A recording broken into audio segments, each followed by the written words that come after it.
성부 성자와 성령 영원히 영광 받으옵소서. 태초로 지금까지 또 길이 영원 무궁 영광 영광 아멘 아멘.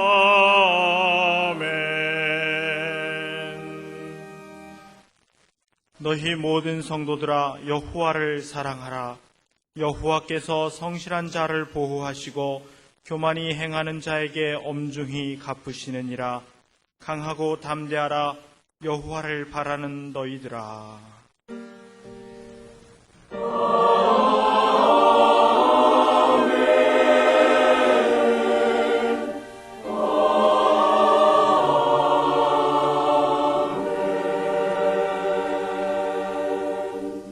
이 시간 하나님께서 우리에게 주시는 구약의 말씀은 시편 24편 3절에서부터 6절까지입니다.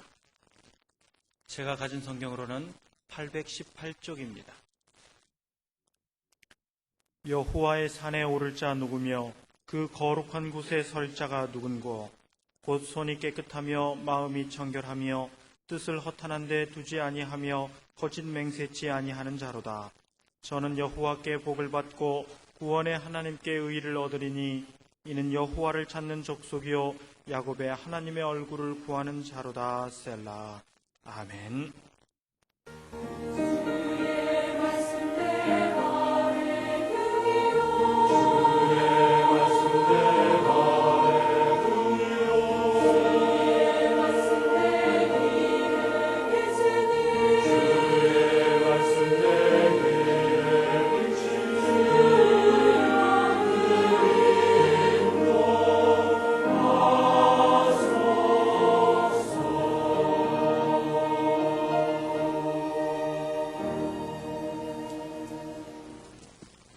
하나님께서 우리에게 주시는 신약의 말씀은 마태복음 26장 31절에서부터 35절까지입니다. 제가 가진 성경으로는 46쪽입니다. 때에 예수께서 제자들에게 이르시되 오늘 밤에 너희가 다 나를 버리리라. 기록된 바 내가 목자를 치리니 양의 떼가 흩어지리라 하였느니라. 그러나 내가 살아난 후에 너희보다 먼저 갈릴리로 가리라. 베드로가 대답하여 가로되 다 주를 버릴지라도 나는 언제든지 버리지 않겠나이다. 예수께서 가라사대 내가 진실로 내게 이르노니 오늘 밤 다 굴기 전에 내가 3번 나를 부인하리라. 베드로가 가로되 내가 주와 함께 죽을지언정 주를 부인하지 않겠나이다 하고 모든 제자도 이와 같이 말하니라. 아멘. 예수께서는 공생의 3년 반 동안을 사셨고 그 후반에 이르렀을 때 당신이 당하실 고난을 3번 예고하셨는데 오늘의 신약 본문이 바로 그 마지막 예고에 해당합니다. 그 내용인즉 예수께서는 세상에서 최후로 어떤 때보다 간절하신 겟세마네 동산의 기도, 그것은 온몸을 쥐어 짜듯 하는 처절한 간구였습니다. 그리고 나서 예수님은 체포당하셨습니다. 바로 이 일, 즉 최후의 기도에 앞서 모인 제자들과 나누신 간곡한 대화가 오늘 본문입니다. 이때 예수님의 표정은 어느 때보다 비장했을 것이고 제자들도 예수님에게서 풍겨나오는 표정, 음성, 분위기 이것을 보통 때와 다르다고 느꼈을 겁니다. 예수님의 말씀은 가라앉은 음성으로 다소 떨렸을지도 모릅니다. 31절과 32절을 보시면 때에 예수께서 제자들에게 이르시되 오늘 밤에 너희가 다 나를 버리리라. 기록된 바 내가 목자를 치리니 양의 떼가 흩어지리라 하였느니라. 그러나 내가 살아난 후에 너희보다 먼저 갈릴리로 가리라. 그러자 예수님을 가장 가까이에서 끝까지 보호하려는 베드로의 열정이 나타납니다. 33절에 베드로가 대답하여 가로되 다 주를 버릴지라도 나는 언제든지 버리지 않겠나이다. 이렇게 당당하게 예수님께 말씀드렸으면 예수께서는 참 고맙다. 그랬으면 좋겠는데 예수님은 전혀 뜻밖의 대답을 하십니다. 34절에 예수께서 가라사대 내가 진실로 내게 이르노니 오늘 밤 닭 울기 전에 내가 3번 나를 부인하리라. 베드로는 좀 당황했을 거예요. 잘 못 들으셨나? 다시 힘주어서 다짐하기를 35절에 베드로가 가로되 내가 주와 함께 죽을지언정 주를 부인하지 않겠나이다 하고 모든 제자도 이와 같이 말하니라. 그러자 다른 제자들도 이같이 말했다 하는 겁니다. 여기서 우리는 몇 가지 짚어볼 대목을 찾을 수 있습니다. 먼저 처음 먹은 마음, 예수님 앞에서 예수님의 말씀을 받으면서 부지불식간에 툭 튀어나온 말, 이것이 성령의 감동이고 하나님의 뜻이라는 사실입니다. 그래서 그때 받은 감동과 성령의 인도대로 행하면 되고 그래야 맞습니다. 이것이 믿음이고 순종 아니겠습니까? 베드로의 삶을 자세히 살펴보면 그는 예수님과 동행하면서 무슨 일이 있으면 언제나 먼저 나섰습니다. 저요. 이 점을 살필 필요가 있습니다. 베드로가 다른 제자들에 비해서 성급한 것도 사실이지만 그보다는 그때마다의 성령의 감동에 주저하지 않고 즉시 응답하고 표현하고 행동했습니다. 다른 제자, 특히 요한 같은 분은 원래 사려 깊고 차분해서 그렇기도 하지만 추측컨대 다른 제자들은 이리저리 몸을 사리고 재느라고 그렇게 못한 것 아니겠습니까? 오늘의 본문 35절 하반절에도 모든 제자도 이와 같이 말하니라 그랬어요. 베드로가 이렇게 하겠습니다. 그땐 가만히 있다가 나중에 가서야 우리도 그렇게 하겠습니다. 좀 다르죠? 그런데 베드로는 예수께서 체포당하실 때 용감하게 칼을 휘두르기까지 했지만 바로 몸을 숨기고 말았습니다. 어떻게 됐습니까? 예수님의 뒤를 멀찍이에서 따르며 안쓰러워 하다가 가야바의 뜰에서 재판받으실 때 뜰 밖에서 불을 쬐다가 여종의 지적을 받고 3번이나 주님을 모른다고 그것도 맹세까지 해가면서 부인했습니다. 이것은 처음 예수님 앞에서 맹세한 대로 행하지 않은 것에 대한 하나님의 경고였습니다. 바꿔 말씀드린다고 하면 장담한 대로 맹세한 대로 행하지 않은 데 대해서 계집종에게까지 희롱당하는 수모에 처하고 말았던 것입니다. 그렇습니다. 하나님을 전혀 모르는 사람을 통해서도 우리는 경고를 받을 수 있고요. 깨우칠 수 있고 자연을 통해서도 얼마든지 깨달으며 교훈을 얻을 수 있습니다. 믿음이 있으면 가능해요. 출애굽기를 자세히 보면 이스라엘 백성들이 이제 홍해를 건너 가나안을 향해서 시내 광야를 한참 갈 때 그때 베드로의 장인 이드로가 찾아옵니다. 찾아와서 며칠 머물면서 이렇게 봤더니 모세는 뭘 하는가? 아침에 눈 떠서 저녁 늦게 잠자리에 들 때까지 하루 종일 늦게까지 재판만 하는 거예요.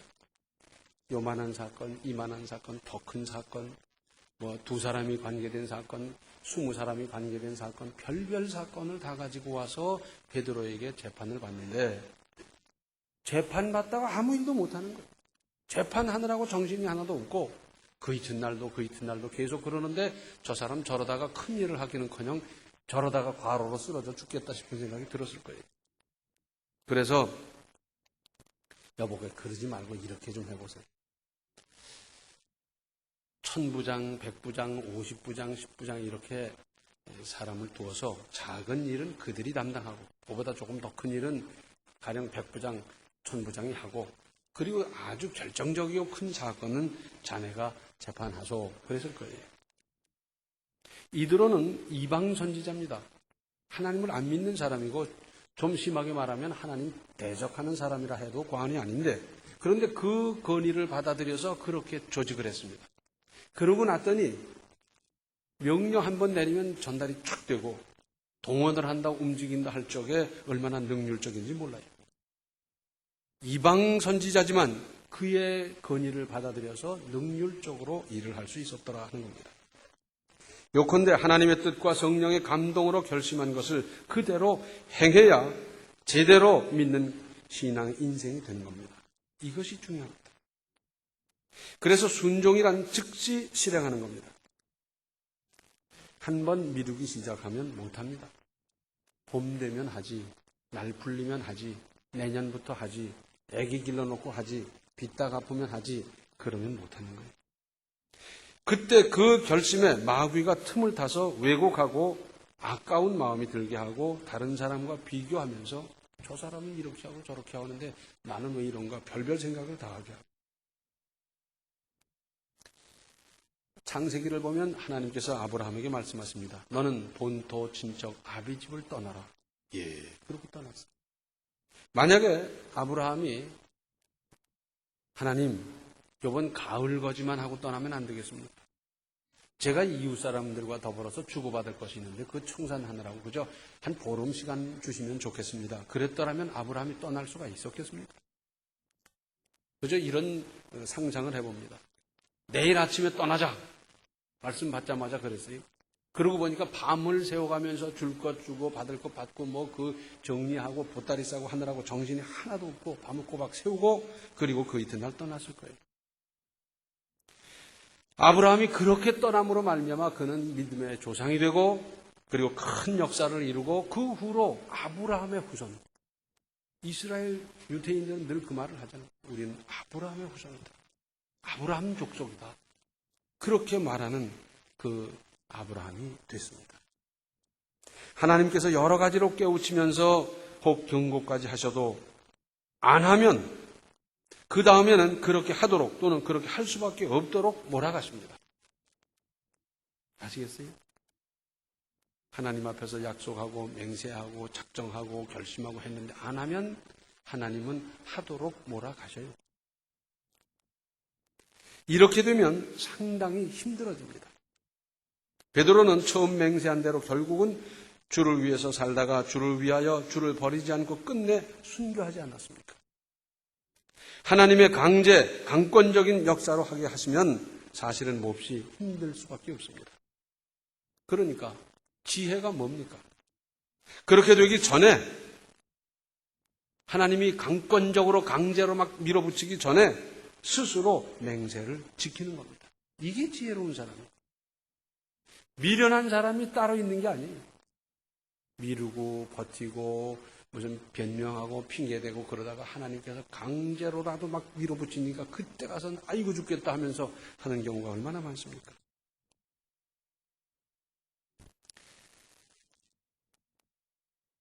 그렇게 되기 전에 스스로 맹세를 지키는 것 하나님께서 얼마나 기뻐하시겠어요? 하나님께서 우리의 형편을 나보다 더 잘 아십니다. 쓸 것도 많고 할 것도 많고 바쁘기도 하고 힘들고 다 그런데도 그 모든 것보다 하나님과 약속한 것을 먼저 지키는 모습을 보면서 맞아, 저 사람 믿으면 역시 나를 최고로 여기는구나. 그러지 않겠어요? 우리는 말로는 천지만물을 창조하시고 천지만물을 주관하시는 하나님, 내 생명의 주인이 되신 하나님 하면서도 실제로는 하나님의 일은 5번째, 6번째 그렇게 한다면 결국은 하나님을 5번째, 6번째로 자리매김하는 것 아니겠습니까?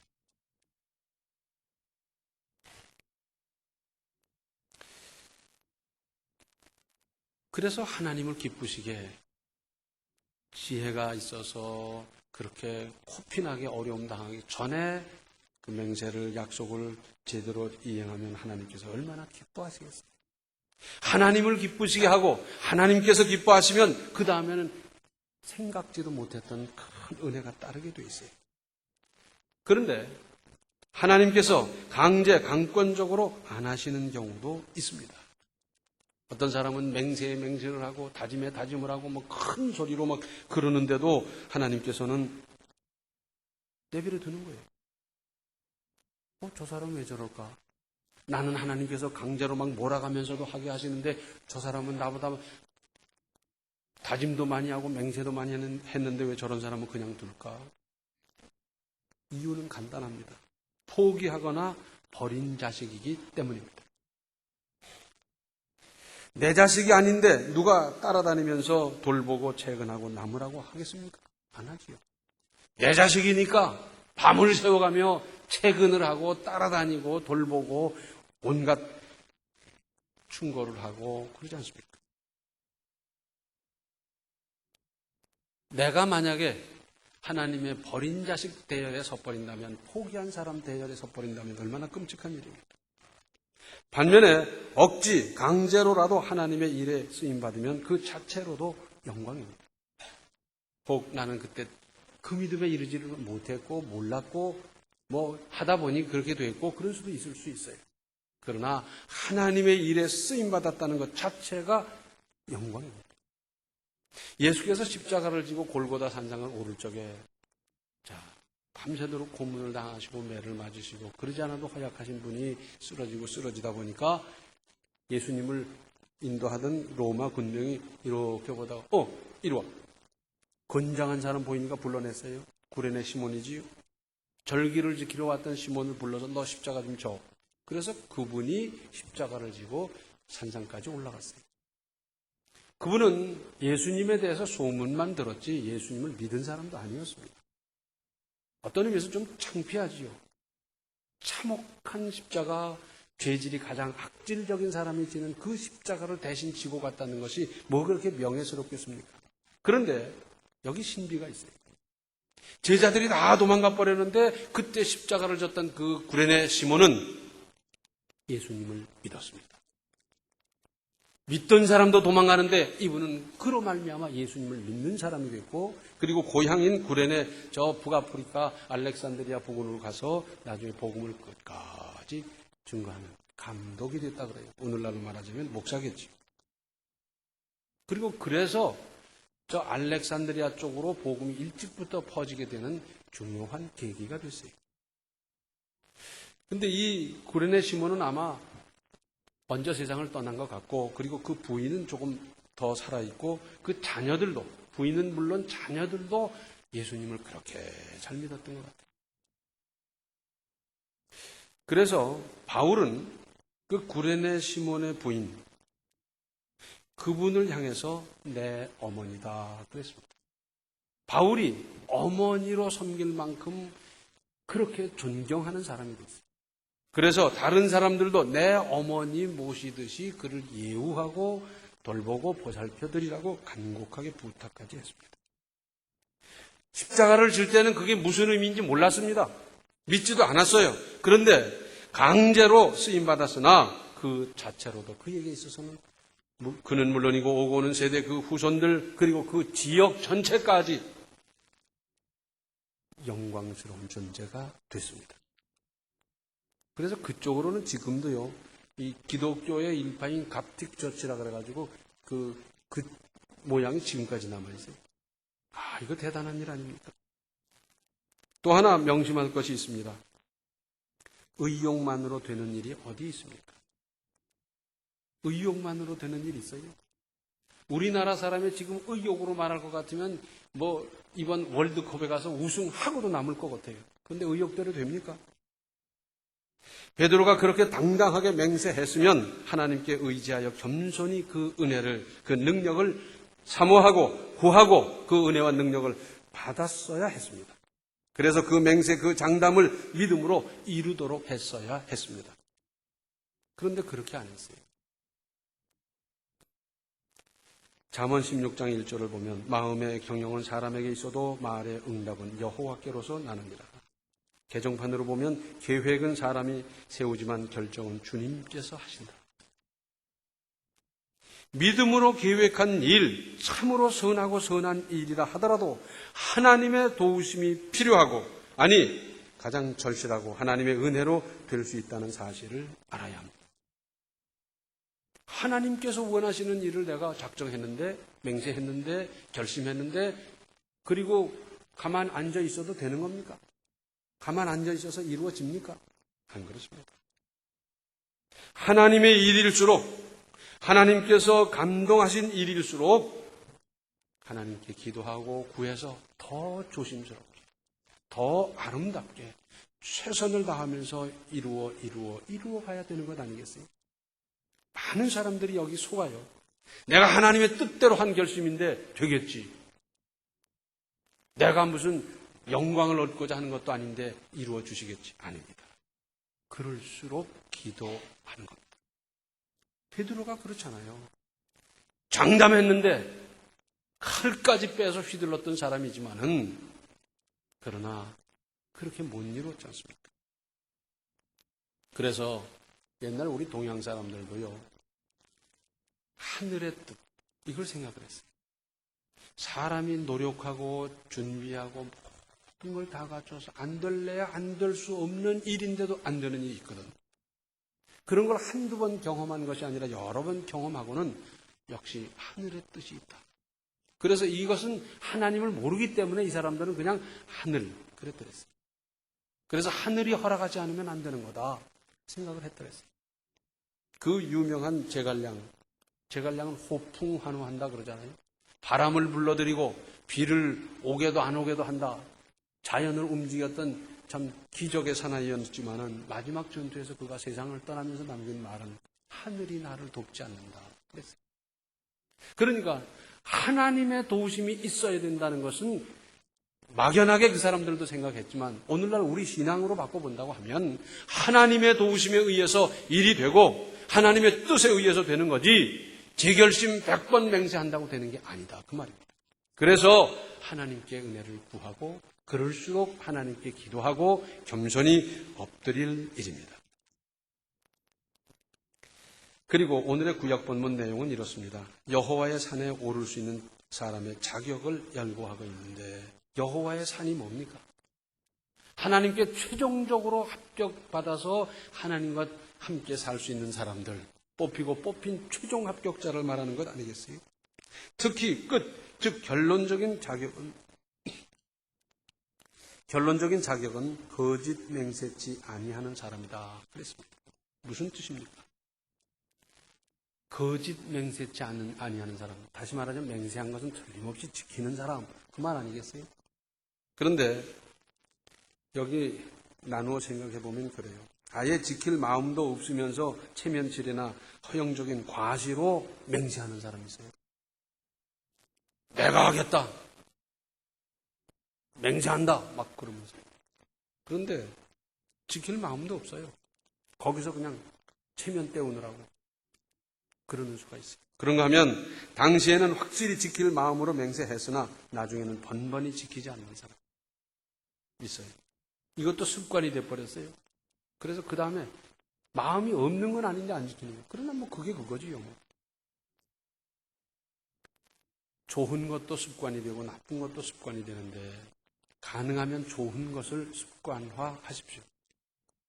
또 한없이 미루면서 제일 급한 일부터 힘쓰는 사람. 이거 안 지키는 거죠. 뭐 하려고 그랬더니 제일 급한 일 터지고 제일 급한 일 생겨나면 아이고 이 일부터 하자 이 일부터 하자고 자꾸 미루는 거. 안 되지. 여하튼 맹세를 했는데 좀 더 우리식으로 말한다면 철석같이 약속하거나 장담했는데 지키지 않는 사람은 하나님의 나라에 들어올 수 없다는 말씀입니다. 우리나라 사람들은 장담을 참 잘해요. 장담. 그래서 내가 보장한다. 틀림없다. 막 그러면서 장담을 하는데 나중엔 뭐라 그럽니까? 그게 안 되면 내 손가락에 장을 지져라. 근데 손가락에 장 지진 사람 내가 한 장도 못 봤고 뭐 어디서 그래가지고 장을 지졌다더라 하는 뭐 이런 기사 제가 한 번도 본 일도 없고 이 장을 어떻게 지지는지도 모르겠어요. 장담, 대단한 것 같지만 얼마나 연약하고도 허무한 일입니까? 오늘의 신약 본문 33절에 베드로가 대답하여 가로되 다 주를 버릴지라도 나는 언제든지 버리지 않겠나이다. 그랬는데 실현은 못했어요. 자기도 도망가고 여종으로부터 그 수모를 당하고 이게 뭡니까? 그래서 성경에는 도무지 맹세하지 말라 그랬습니다. 우리말로 하면 장담이라고 해석해도 되죠. 도무지 장담하지 말아라 그 말. 하늘을 두고도 맹세하지 말고 땅을 두고도 맹세하지 말고 하나님을 두고도 맹세하지 말고 맹세하지 말래. 왜? 맹세해놓고 지키는 사람 별로 없으니까. 쉽게 장담할 일입니까? 또 장담 잘하는 사람은 어떻습니까? 그런 사람들이 흔히 쓰는 말이 뭡니까? 아, 그건 내가 책임지겠다. 그래서 삐끗해서 책임져야 할 단계가 되면 거기에 따르는 경제적인 손실, 정신적인 무슨 그 피해 이런 것까지 정당하게 보상해 줘야 되는데 그런 사람 보셨어요? 그것 때문에 재판을 하다 보니까 뭐 실질적인 손해는 얼마고 정신적인 피해는 얼마고 그래서 재판하면서 나오지 자기가 스스로 책임진다고 해서 그것을 정당하게 책임지는 사람 보셨어요? 자신 있다 그러는데 그 자신이 얼마나 무게가 있으며 능력이 있으며 무슨 가치가 있습니까? 거기다가 그런 사람들이 흔히 쓰는 말이 절대로 한사코 기필코 거기다가 하늘이 두 쪽이 나더라도 그런 얘기를 합니다. 그런데 그렇게 땅땅 큰 소리 치기보다는 장담하기보다는 하나님과 나만 아는 약속이 있지 않습니까? 하나님 앞에서 내가 결심한 거 있지 않습니까? 조용히 실천하세요. 큰 소리 치고 외치고 자랑하고 나타내고 그럴 거 하나 없어요. 하나님만 아시면 되는 건데 그걸 무슨 이루지도 않아 놓고 장담부터 하고 이게 무슨 의미가 있어요? 그러니까 나중에 다른 사람에게 불신당하는 것밖에 남는 게 뭐가 있겠습니까? 내가 성령의 감동을 받아서 하나님 제가 이렇게 하겠습니다. 그랬으면 그렇게 하세요. 뭐 복잡한 게 있습니까? 바로 실천하고 바로 행동하고 바로 작게나마 적게나마 시작하는 그 사람은 계속 할 수 있지 않겠습니까? 겸손하게 하나님의 도우심을 구하면서 하나님의 감동에 즉시 순종하는 것. 하나님, 제가 시작했습니다. 이것이 하나님의 뜻이기 때문에 제가 즉시 시작했는데 아무리 생각해도 제 힘으로는 안 되고 제 능으로 안 되고 하나님이 도와주셔서 하나님의 뜻을 이루셔야 됩니다. 그리고 하나님 영광 받으셔야 되고 저는 이 도구로 쓰임받는 것 자체가 영광이고 은혜인 것을 믿습니다. 저를 도와주시옵소서. 그래야 되지 않겠습니까? 아무쪼록 겸손하게 하나님의 도우심을 구하면서 하나님의 감동에 즉시 순종하십시오. 그것이 그리스도인으로서 복받는 일입니다. 하나님은 복을 주시려고 예비하고 있지만은 하는 짓이 그렇지 못해서 주지 못한다면 받지 못한다면 이게 어떻게 되는 겁니까? 하나님께서 주시려고 예비하고 있는데 감동한 대로 결심한 대로 감당해서 하나님께서 주고 또 줘도 아깝지 않고 더 주고 싶은 마음이 생길 만큼 그런 믿음 그런 인생을 건설해 가시기 바랍니다. 기도하시겠습니다. 은혜로우신 아버지 하나님, 저희들 수없이 결심하고 맹세하고 다짐하고 장담하고 해놓고 제대로 이룬 것이 몇 가지나 있겠습니까? 불쌍히 여겨 주시옵소서. 특별히 하나님과 나 사이에서 하나님 앞에서 결심하고 맹세한 것, 다짐한 것 잘 지켜나가게 하여 주시고 지금까지 못한 것까지도 다 저희들이 만회하면서 더 잘 감당해서 주님을 기쁘시게 하고 주님으로부터 참으로 인정받는 신앙인 되게 하여 주셔서 순종에서 오는 복을 받으며 누리며 살아가는 우리들의 인생 되게 하여 주시옵소서. 예수님의 이름 받들어 간절히 기도하옵나이다. 아멘. 언제나 주님과 밀착하여 언행하는 그리스도인으로 살아가십시오. 지금은 생명의 주 예수 그리스도의 은혜와 하나님 우리 아버지의 극진하신 사랑과 성령의 감화, 감동, 충만, 교통하심이 하나님의 감동대로 즉시 실천하며 순종하며 하나님의 뜻을 이루며 살기로 작정하는 모든 성도들 머리 위에 이제로부터 영원토록 함께 계시기를 간절히 축원하옵나이다. 아멘.